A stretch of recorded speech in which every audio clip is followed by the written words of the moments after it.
Hello and welcome to Cargo Masterminds presented by cargo.one.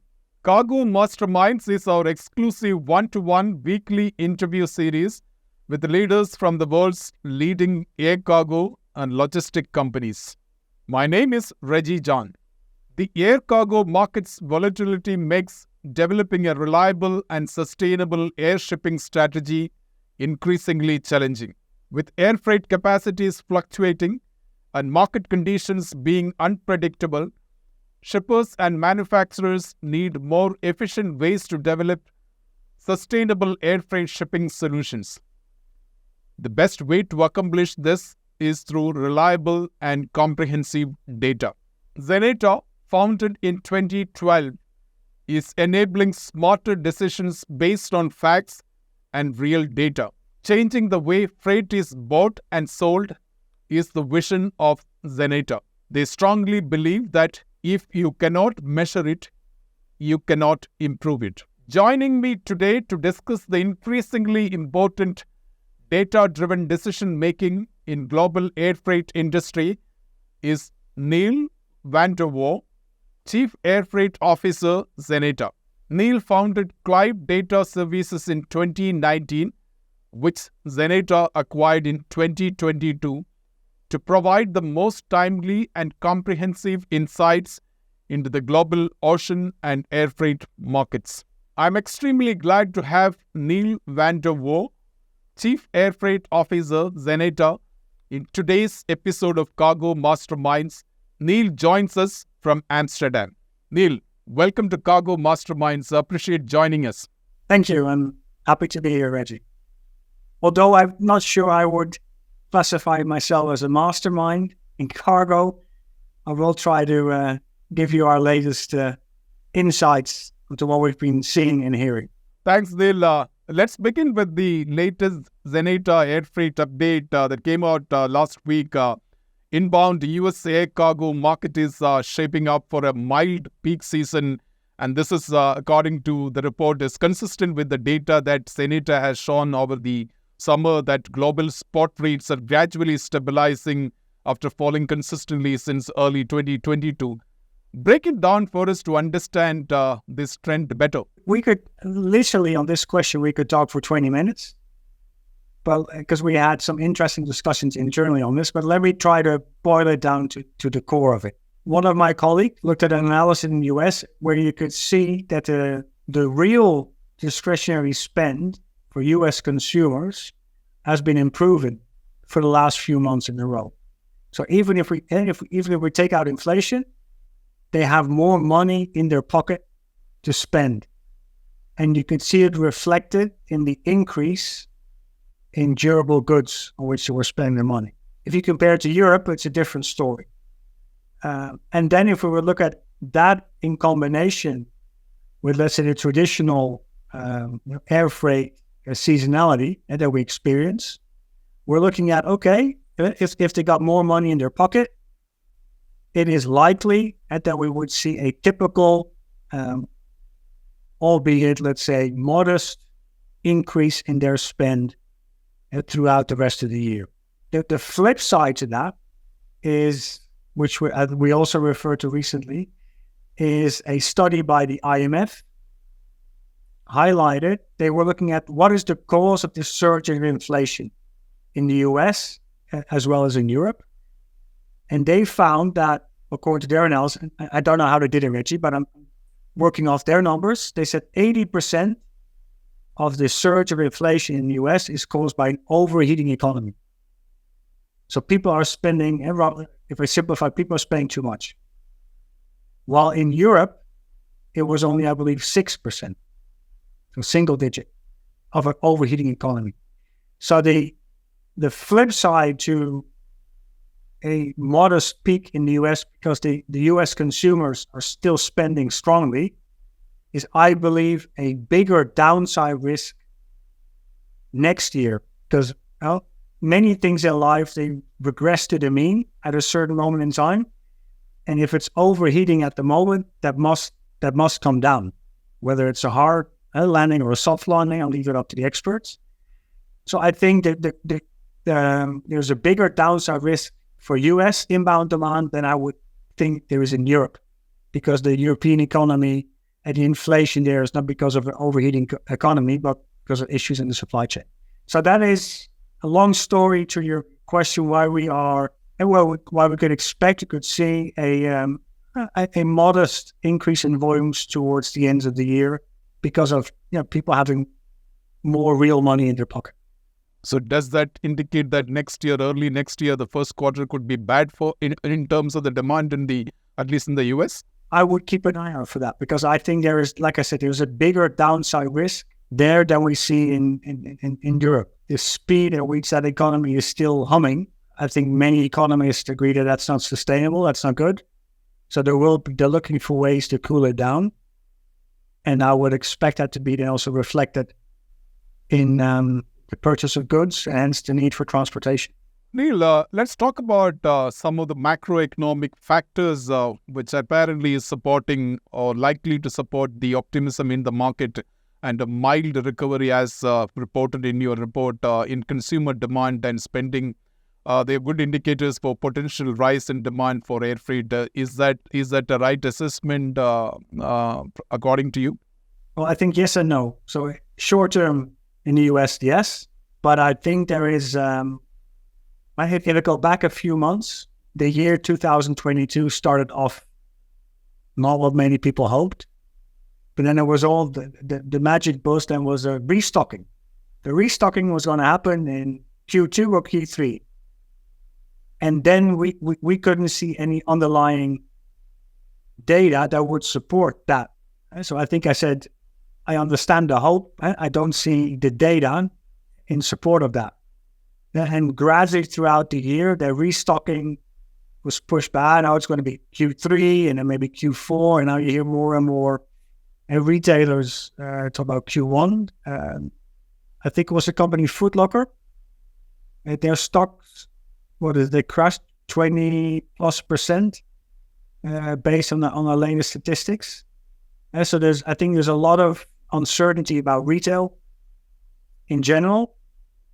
And when I speak to our customers, I don't hear that they are expecting a surge in demand or that they have so low stock that they're expecting to move a lot by air freight. So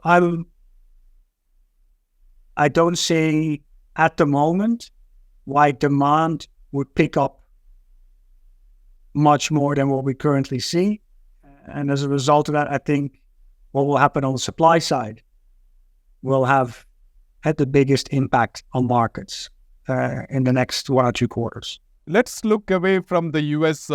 What is the sense you get for other markets, economies for which I'm sure that you have data? What do they indicate and point to? I would say it's all muted. So it is doldrums.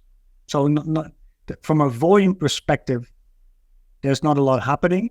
But I think from a paradox point of view, because there's not much happening on the volume side, I think both freight forwarders and airlines are working frantically to get those volumes that are out there. So it doesn't mean that airlines or forwarders are cruising. I think they're fighting left and right to get those volumes that are put onto the market, and that of course is then being reflected in lower rates.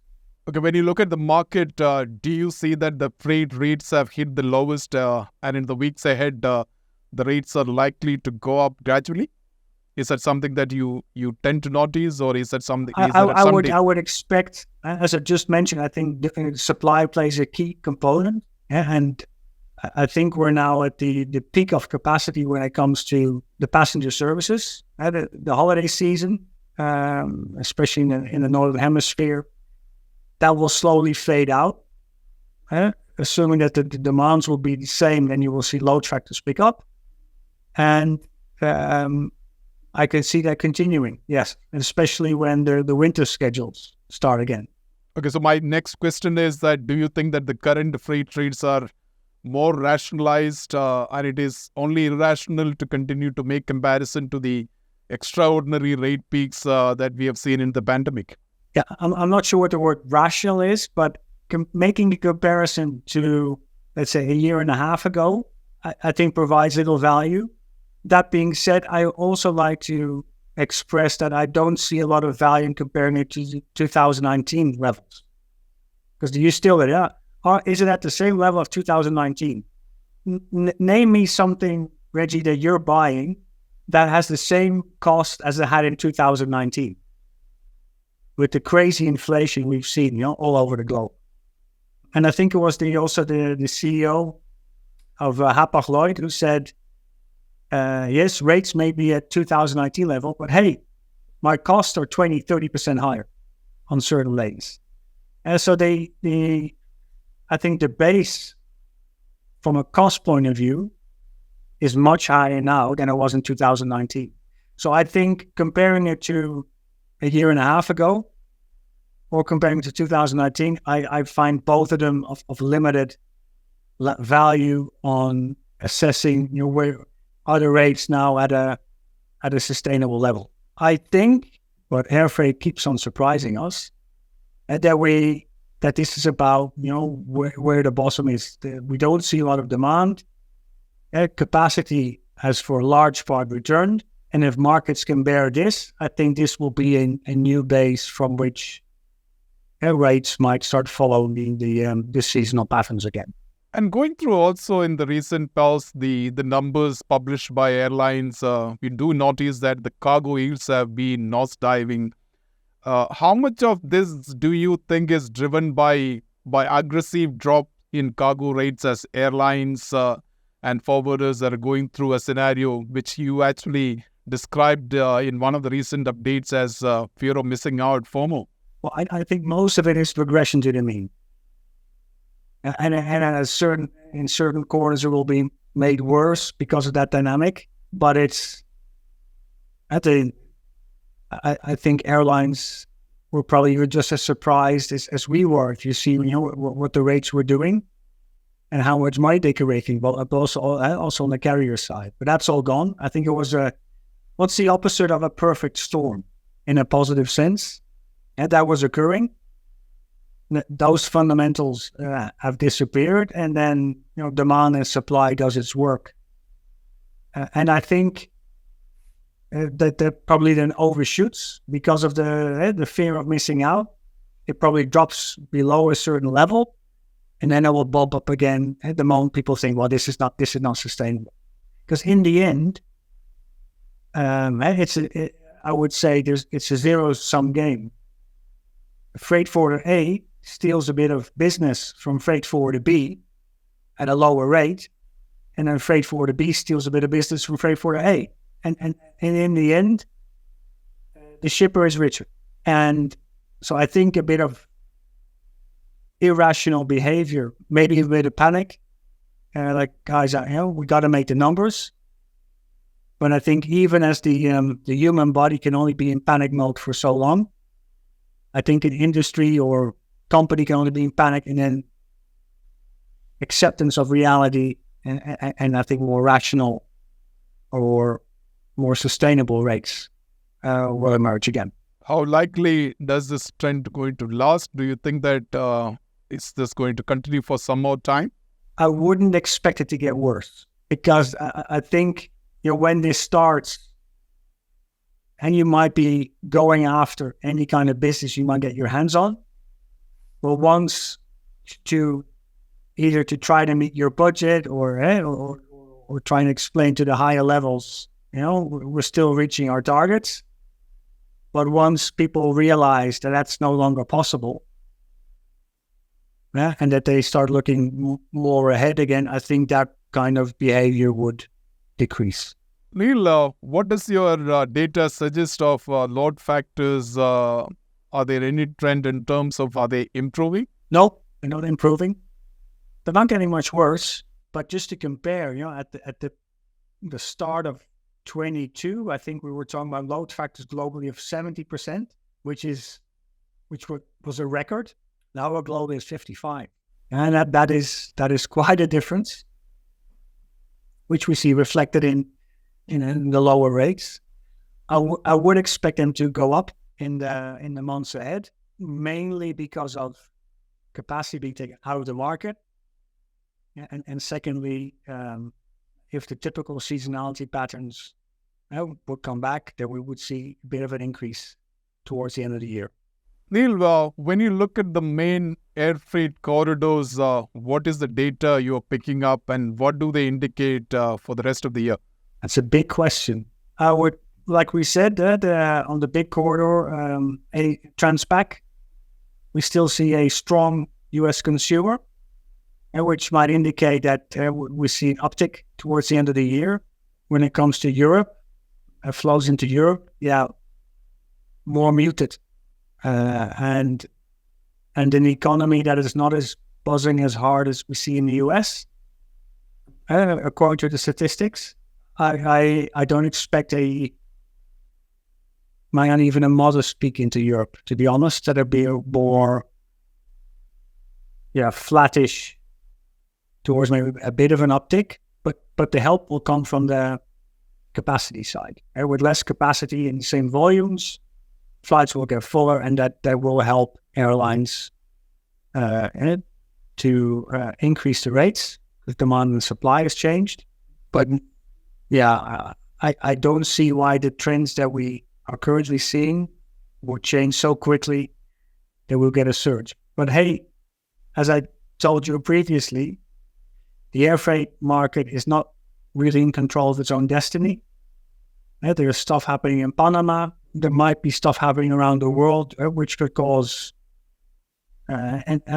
issues, let's say, on the West Coast, East Coast US. And the international transportation world is so connected that an event on the other side of the world could have consequences in Europe or in the US. But if nothing dramatically happens, I don't think we would see a strong peak season in 23. Neil, a follow-up question here, since I think to some extent data suggests that people from China still have not got back to the intense travel they are used to in the pre-COVID. Does that suggest that there is an advantage for the main deck carriers because Trans-Pacific is an important air freight corridor? It makes the situation less bad, I would say. Yes, that's correct. And that is amount of capacity is still looming there. I think I heard today there's still one flight a day between Shanghai and the US airport. I mean, it's still, I live in Amsterdam. I don't see, there's still the massive influx of Chinese travelers. That's right. That is still to come. That's still to come. I think the revenge travel has been more for the western part or the northern part of the world. But that will come, and with that, the associated belly capacity. And once that happens, I'd be surprised if demand would keep up. I think that would put even more downward pressure on load factors when they start flying again. Well, this is an important question. Is there a peak season for 2023? What is the sense you get? I don't think it's going to be. I don't think it's going to be noteworthy. And if there's going to be an increase in rates, which I do expect a bit, it's mainly, as I mentioned earlier, from a reduction of supply, then a large increase in demand. I don't see that. There's so much uncertainty in the world. I don't see why consumers will be spending lavishly. There was this thing like revenge travel, which we've seen. Some people say people will spend less than on service and back to goods. Let's see. I'm a bit more skeptical. I think it's going to be muted from a demand perspective. What do your data suggest of the nature of the contracts between forwarders and carriers, long-term or short-term? And what is new in the shipper versus forwarder versus carrier relationship when it comes to freight capacity bought and sold? What we've seen, interestingly enough, we're seeing trends diverging. We're seeing that freight forwarders and shippers are entering more and more longer-term contracts. And at the peak of COVID, there were companies that had weekly agreements with their freight forwarders, monthly, and then maybe last year was quarterly. It was let's say a sweet spot, and now we see it being extended to up to 9 months. So they agree in 9-month contracts with their freight forwarders. So we see the validity of the rates being extended. What we see on the airline side in the freight forwarder relationship is that the freight forwarders are not entering more longer-term agreements, that they're more procuring on the short-term market, which is kind of an interesting dynamic and also a potential risk because they are, and the freight forwarders are committing to more longer-term contracts, but they're buying more in the short-term market. So if that, for whatever reason, the short-term market would be turned upside down and rates would increase fast, that will put them in quite a difficult situation. I don't know how closely you watched during the peak of the COVID, insane amount of revenue, profit margins. You found a lot of new airlines, cargo airlines, and a lot of people actually placing orders for freighters, converted freighters, most of which will get delivered starting end of next year. What is the sense that you get when you look at these numbers and the falling freight rates and increasing the mismatch between supply and demand? What do you think is the future for these freighters coming into the market and the new cargo carriers in the market? I think that asking the question is nearly answering it. Every frequent, because I got phone calls during that time frame from investors. Hey, we want to we want to buy planes. And do you have data to support that? And so why? Guys, the current situation isn't normal. I've been in this industry for close to 30 years. I've never seen anything like it. But I had to think quite often about one of my first economics lessons in high school. It's called the pork meat cycle, or the pig cycle, and it's a theory which I think is more than 100 years old, and it shows how difficult it is to match demand and supply when there's a delay between I want to put more capacity into the market and when it enters the market. And what that economist showed, that this was pork meat. He said when prices went up, the farmers thought, I'm going to breed more piglets because I can get a lot of money from my piglets. But because the prices went up, the demand went down because it became too expensive for people. So, and because there was a delay in when the pork meat hit the market was already going down. So rates were going down and more supply was added to the market because it takes a while to breed the piglets. So with that oversupply, the rates for meat declined even further until the farmers decided it's not worth for me anymore, to breed piglets. So supply decreased, rates went up again, and the cycle went through again. Well, that's more or less what we saw happening. The rates went up. People were making a lot of money. When you own such asset that attracted other players, but by the time their aircraft will hit the market, the rates are at a very different level. So I didn't want to be funny because it's when you put your money and your guts into that, that's very disappointing. But the rates will be a completely different level and demand as well than when you decide to go into that market. So I think it's going to be very difficult. And I vividly remember a quote she was then one of the leaders of an airline that has been running freighters for many years. And she more or less said during a publication, I will talk to you in 5 years. And if you're still happy with your freighter aircraft that a lot of these airlines were ordering. I think it's going to be difficult.